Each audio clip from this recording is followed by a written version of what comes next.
నేను జ్యోతి అప్డేట్స్ చూద్దాం. వైసీపీ మీద మంత్రి వాసంశెట్టి సుభాష్ తీవ్ర స్థాయిలో విమర్శలు గుప్పించారు. అయితే జగన్ రాజకీయ జీవితం వెన్నుపోటుతో మొదలైందని, తన చెల్లి తల్లిని కూడా అధికారంలోకి వచ్చిన వెంటనే గెంటేశాడని అన్నారు. ఎస్సీ ఎస్టీ పథకాలను తొలగించి బడుగు బలహీన వర్గాలను వెన్నుపోటు పొడిచింది జగన్ కాదా అని విమర్శించారు. బానిస రాజకీయాలు, డైవర్షన్ పాలిటిక్స్ వైసీపీకి వెన్నతో పెట్టిన విద్య అని ఎద్దేవా చేశారు. జగన్ లోకేష్తో 10 నిమిషాల డిబేట్లో అయినా కూర్చోగలడా అని సుభాష్ చురకలంటించారు.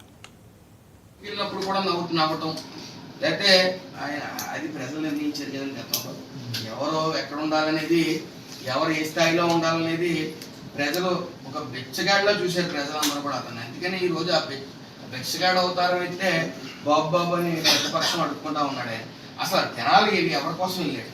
ఒక గంజా మాఫియా, ఒక గంజాని ప్రోత్సహించిన వ్యక్తుల కోసం అక్కడికి వెళ్ళి మళ్ళీ అదేదో గొప్ప పని చేస్తున్నట్టు భావిస్తూ ఉన్నాడు.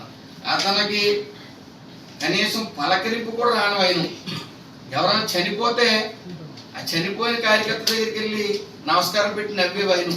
మరి ఆయన మానసిక స్థితి అప్పుడే తెలుస్తా ఉంది ప్రతి ఒక్కరికి కూడా.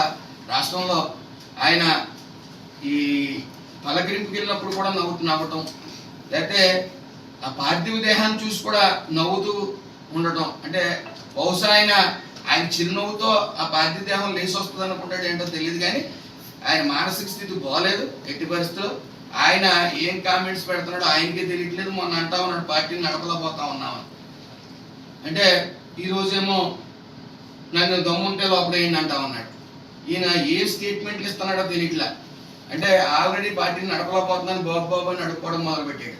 ఆయన అది ప్రజలు నిర్ణయించారు కదండి. గతంలో ఎవరో